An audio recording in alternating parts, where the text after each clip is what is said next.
नमस्कार, आप देख रहे हैं न्यूज प्रवक्ता और मैं हूं आपके साथ मानवी ठाकुर। शुरुआत करते हैं आज की खास खबरों से। एक तरफ गांव के विकास को लेकर सरकार चिंतित है और लाखों रुपए खर्च कर रही है। वर्षा के जल को संरक्षित कर उसे किसानों के पशुओं के उपयोग के लिए सरकार भरसक प्रयास कर रही है, लेकिन गांव में बैठे पंचायत के जिम्मेदार उस सरकारी पैसे का किस तरह से पलीता लगा रहे हैं, इसकी बानगी मुख्यालय से लगे ग्राम पंचायत महिमार में देखने को मिली, जहां अलग अलग स्थान पर तालाब का गहरीकरण और सुधार कार्य करवाया गया है, जिसकी राशि करीब 16 लाख रुपए है, जिसमें काम तो कम ही हुआ लेकिन सरकारी रकम भ्रष्टाचार की भेंट चढ़ गई।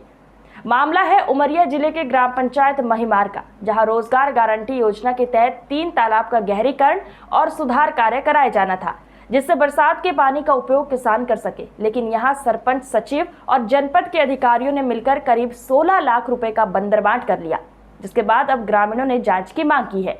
वहीं रोजगार मेले में शामिल हुए जिले के प्रभारी मंत्री ने भ्रष्टाचार के इस मामले में मीडिया के सवालों का जवाब देते हुए कहा कि लिखित शिकायत और पुख्ता प्रमाण दीजिए, निश्चित कार्यवाही होगी। क्या नाम है आपका?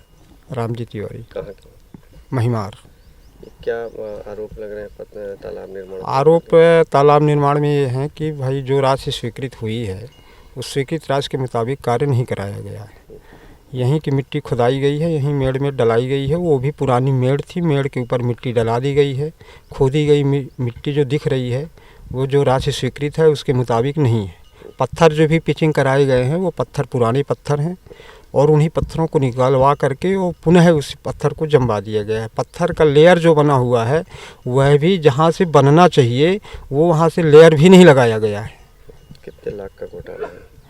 अब इसमें अनुमानित तो राशि वो तो अब प्रमाणक उनके निकाले देखे जाएं, प्रमाणक में कितनी राशि उसके अनुसार इन्होंने तो 5 लाख रुपए की जो राशि स्वीकृत हुई है उस राशि के मुताबिक तो काम ही नहीं है।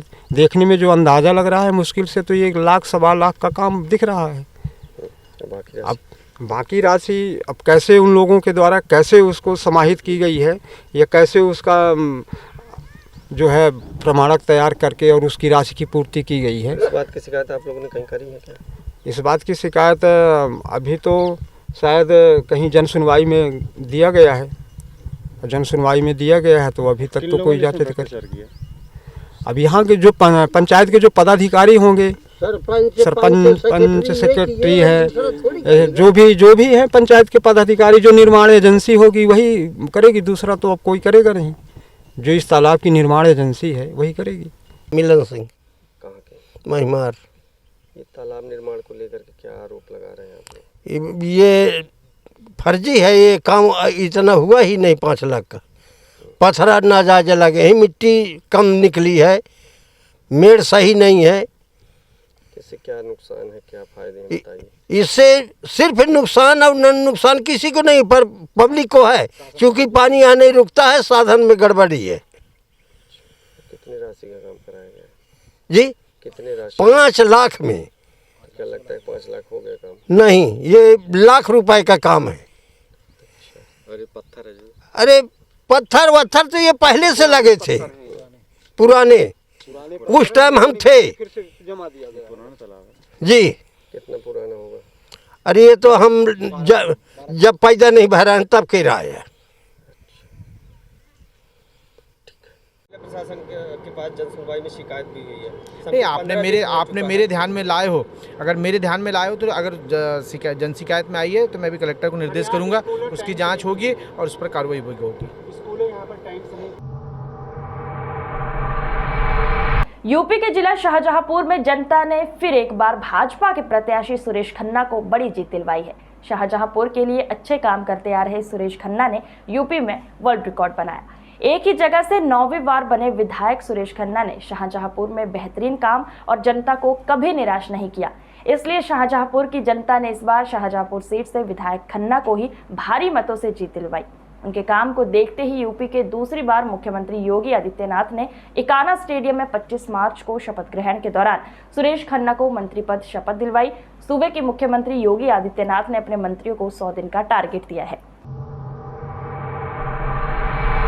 सरकार और प्रशासन एक तरफ तो वृक्षारोपण के लिए लाखों रुपए खर्च कर पर्यावरण को शुद्ध करने के लिए शहरों से लेकर गांव-गांव अभियान चलाती है, उसी अभियान की अतिक्रमण हटाने की आड़ में 15 वर्ष पुराने फलदार छायादार पेड़ पौधे जड़मूल से उखाड़ फेंककर अभियानों की तहसीलदार गिरदावर पटवारी ने मिलकर मिट्टी पलित कर दी।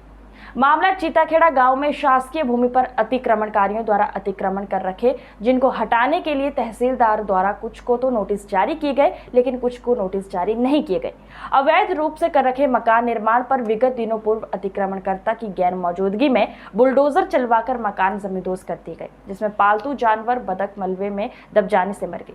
कई छायादार फलदार एक फूलदार पेड़ पौधे जड़मूल से उखाड़ फेंके। उल्लेखनीय है कि विगत दिनों पूर्व राजीव कॉलोनी चीताखेड़ा में जीरन तहसीलदार के आदेशानुसार गिरदावर और पटवारी ने भाई भतीजावाद कर हटाया अतिक्रमण और नोटिस के अलावा भी बिना नोटिस के और अतिक्रमणकर्ता की गैर मौजूदगी में भी बुलडोजर से अतिक्रमण हटाया गया था। कई अतिक्रमणकर्ताओं के तो नोटिस के बावजूद भी अतिक्रमण नहीं हटाया गया। पटवारी गिरदावर ने कई अपने परिचित रसूखदारों के पक्के मकान अतिक्रमण में होने के बावजूद भी छोड़ दिए और गरीब मजदूर कमजोर लोगों के अतिक्रमण हटाकर अपने अतिक्रमण हटाने के अभियान की इतिश्री कर ली। लाला मंसूरी कहाँ रहते हो? चीतागढ़ रहता हूँ। क्या समस्या हुई? सब मेरा मकान गिरा दिया गया है। मैं 15 साल से यहाँ निवास कर रहा हूँ और बड़े बड़े 15-15 साल के पौधे हैं यहाँ, जो उखाड़ के फल वाले वृक्ष वगैरह सब है, सारे उखाड़ के फेंक दिए। और मेरे सामने जो बड़ा नहरा बना हुआ अतिक्रमण में, उसको छोड़ करके उसने पैसे खिलाए, जिसकी वजह से उसको छोड़ करके और मेरा का मकान गिरा दिया। और मैं किसी मौत मरण में गया हुआ था और मैं पीछे से आके ने गिराया मौका देख करके। क्या नुकसान क्या हुआ? सर्व जानवर पालतू जानवर थे, वो जानवर मर गए। बतख कबूतर वगैरह ये जो भी मैंने पाल रखे थे वो उनके ऊपर बद्दे गिर गए और वो मर गए। घर पे कोई तैयार नहीं है? घर पे कोई नहीं था, ताला लगा हुआ था। तो आप क्या चाह रहे हो? हमें न्याय चाहिए। अगर मेरा मकान अतिक्रमण में था तो सामने वाले का मतलब मकान भी अतिक्रमण में है, वो भी गिराया जाए। तो आपके पास कोई नोटिस आया था? मेरे पास नोटिस आया था पर मैं यहाँ नहीं था। चीतागढ़ा रहता हूँ साहब। हमारे यहाँ ये मेरे प्लाट की दीवारें तोड़ दी हैं, कच्ची बनी हुई थी, और पानी का टैंक वो भी तोड़ने लगे। मैं मौके वारदात था नहीं यहाँ पे। और यहाँ पे जो बड़े बड़े मकान बने हुए हैं वो तो जैसे है आगे है तो भी कोई बात नहीं, और जो गरीब लोगों के पीछे दीवारें कर रखी उनको तोड़ दी सारी सब। और जो बड़े बड़े नेरे बने हैं वो कोई हाथ नहीं लगाया उन्होंने। और जो गरीब आदमी है मजदूरी करता है, जैसे तैसे झोपड़ी बना रहा है, तो उसके मेरे भी पानी का टैंक तोड़ने लगे हैं। वो तो मौके वारदात मेरी मिसेज आगे आ गई थी जो तोड़ नहीं सके। और ये कच्चे लोगों के जो कच्चे दीवारें थी वो सब तो लोगों के पीछे भी बनी हुई है तो भी तोड़ दी। और जिनके मकान जो पैसे वाले हैं उन्होंने पैसा खिला दिया आगे, वो आगे बड़े बड़े मकान बने, उनके बिल्कुल एक खरोच भी नहीं आई। और जितना भी नुकसान हुआ सब गरीब आदमी को हुआ, जैसे तैसे मजदूरी करके सब बनाते हैं तो वो हमारे को बिना सूचना दिए ही तोड़ जाते हैं। और जिन्होंने पैसे खिलाए, जिनके बड़े बड़े मकान हैं वो वैसे हैं, उनको एक खरोच भी नहीं आई सब। तो तहसील से वो नोटिस आएगा मकान गिराया? मेरे पास कोई मजदूरी करता हूँ, कोई नोटिस नहीं आया, कुछ नहीं, किसी ने कुछ नहीं बोला। अचानक सब मजदूरी पे गए, उसके बाद पीछे से आके जेसीबी लगा दी और पानी का टैंक तोड़ने लगे मेरे। वो तो दीवारें तोड़ दी, पानी का टैंक तोड़ने लगे सब। राज माइनॉरिटी एजुकेशन फाउंडेशन द्वारा संचालित अली पब्लिक स्कूल में इस शैक्षणिक वर्ष में विद्यार्थियों के लिए ऑनलाइन व ऑफलाइन प्रतियोगिताओं जैसे भाषण प्रतियोगिता, नाट प्रतियोगिता, ड्राइंग प्रतियोगिता और खेल सप्ताह जैसी बहुत सी गतिविधियों का आयोजन किया गया था। इन सभी प्रतियोगिताओं के विजेता और इसमें भाग लेने वाले विद्यार्थियों के लिए बख्शिश वितरण समारोह का आयोजन स्कूल के ग्राउंड में किया गया।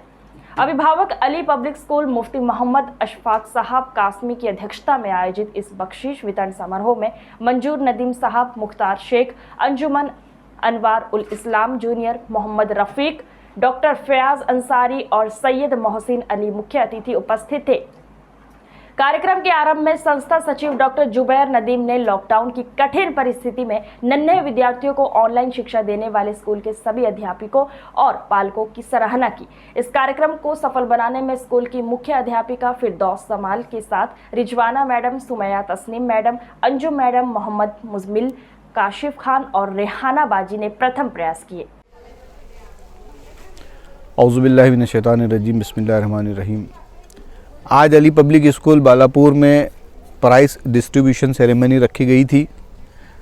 कोरोना की वजह से सारा स्कूली निज़ाम डिस्टर्ब हुआ है, लेकिन अल्हम्दुलिल्लाह हमारे मातहत चलने वाले इदारों में हमने इस बात की कोशिश की है कि तालीमी नुकसान को, एकेडमिक को कंट्रोल करने के साथ साथ जो है हम बच्चों के जो सर्वांगीण विकास है, जो उनका होल डेवलपमेंट है, उसको भी साथ में लेकर चले। और हमने ऑनलाइन भी कॉम्पिटिशन्स करवाए हैं, और जब से स्कूलें खुली हैं तो फिज़िकल में भी जो है तो फिर हमको बेहतर मौका मिला है कॉम्पिटिशन्स करवाने का। ये एक्टिविटीज़ बच्चों की ऑल राउंड डेवलपमेंट के लिए ज़रूरी होती हैं, इनको एंटरटेन करने के लिए ज़रूरी होती हैं। लिहाजा हमारे अली पब्लिक स्कूल बालापुर ने इन तमाम चीज़ों को लेके चला है। मैं आज इस प्रोग्राम के हवाले से डिंडोरी जिले के जनसंपर्क अधिकारी के द्वारा फर्जी सिम से सीएम हेल्पलाइन में शिकायत की। इसकी शिकायत पूर्व विधायक धर्म सिंह मसराम ने आरोप लगाए कि जनसंपर्क अधिकारी के यहां पूर्व में वाहन चालक रहे सुखदेव मरावी के नाम से जनसंपर्क अधिकारी के मरावी ने उसके आधार कार्ड व आईडी के जरिए एक सिम ली और उस सिम से सीएम हेल्पलाइन में अनेक प्रकार की शिकायत करने लगा। पुलिस विभाग की भी शिकायत उसी सिम से सीएम हेल्पलाइन में की गई। जब पुलिस विभाग ने उस सिम को चलाने वाले व्यक्ति की जानकारी निकाली और उस व्यक्ति से बात की तो संबंधित व्यक्ति, जो पूर्व में जनसंपर्क अधिकारी का वाहन चालक था, उसने बताया कि मैंने कोई भी शिकायत सीएम हेल्पलाइन में नहीं की और ना ही इस नंबर की सिम मेरे पास है। प्रार्थी सुखदेव मरावी एसपी से मिले और पूरी जानकारी से अवगत कराया गया कि मेरे द्वारा कोई भी सिम से सीएम हेल्पलाइन में शिकायत नहीं की गई है, मुझे जबरन फंसाया जा रहा है। एसपी ने बताया कि जल्द ही पूरे मामले की जांच की जाएगी और दोषी को बख्शा नहीं जाएगा। करेंगे ना विधायक जी। सर, ये आज कंप्लेंट एसपी साहब के पास करने आए हैं। क्या है पूरा मामला? मामला ये है कि आवेदक जो सुखदेव सिंह मरावी निवासी है धवा डोंगरी का और बजाक ब्लॉक का रहने वाला है, ये हमारे पास में शिकायत किया कि पुलिस हमको परेशान कर रही है। मैंने पूछा कि पुलिस किस प्रकार से परेशान कर रही है, तो इनने कहा कि ये पीआरओ कमल किशोर मरावी ने मेरा आधार कार्ड, उनके यहाँ मैं गाड़ी चलाता था और अभी गाड़ी चलाना बंद कर दिया है, तो जिस समय मैं गाड़ी चलाता था उनकी, उस समय मेरा आधार कार्ड और आईडी लेकर के इन्होंने कहा कि थोड़ा काम है मुझे दे दो ऐसा करके। तो मैंने सादे में उनके यहाँ काम ही करता था, तो मैंने उनको अपना आईडी और आधार कार्ड दे दिया। उसने हमारे आधार कार्ड से और आईडी से एक अलग से सिम उनने चोरी से ले लिया और झूठी शिकायतें वो जगह जगह करने लगा, विभागों में करने लगा, पुलिस की। सर, मेरा नाम सुखदेव सिंह मरावी है, ग्राम धवा डोंगरी का रहने वाला हूँ। सर, मैं प्यारो साहब के पास गाड़ी चलाता था पहले। वो मेरे को बोले कि सुखदेव अपना आधार कार्ड और आईडी दे दो, कुछ काम है करके। मैंने दे दी है सर। देने के बाद पता चला कि नहीं, वो सिम खरीद के हेल्पलाइन में शिकायत की है। इसकी जानकारी मेरे को समनापुर थाना से आए कि नहीं आप हेल्पलाइन में शिकायत किए हो। मैं कहा ऐसा तो नहीं किया सर, मेरे पास तो है, जो मेरे सिम है वो मेरे पास है। मैंने सिम खरीदा ना, मैं हेल्पलाइन में शिकायत किया। फिर समनापुर थाना वाले आए, गाड़ा सर फिर जानकारी भी दी। इसके बाद यहाँ डिंडोरी भी, फिर आके फिर यहाँ जानकारी देने के बाद फिर मैं। आज की खबरों में बस इतना ही। देखते रहिए न्यूज़ प्रवक्ता। नमस्कार।